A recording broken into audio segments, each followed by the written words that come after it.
Illum l-ewwel tuttura spija ġurnata sinifikanti ħafna fejn jidħlu l-pensjonanti fejn jidħlu l-anzjani tagħna. Mhux biss huwa l-ġurnata internazzjonali għal dak li huma l-anzjani, imma wkoll illum huwa l-50 anniversarju tal-għaqda tal-pensjonanti.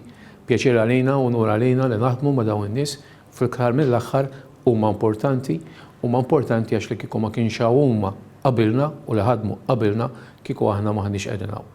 Nawgura il-festa għajda trid Remembrance Day li minn l-aqwa l-pensjonanti kollha.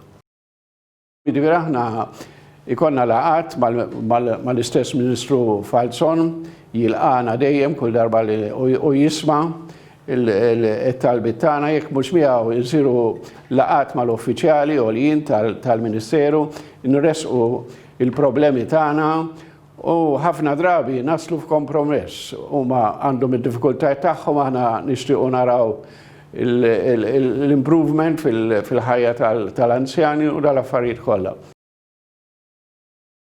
Il-President tal-National Association of Pensioners, l-Għaqda Nazzjonali tal-Pensjonanti.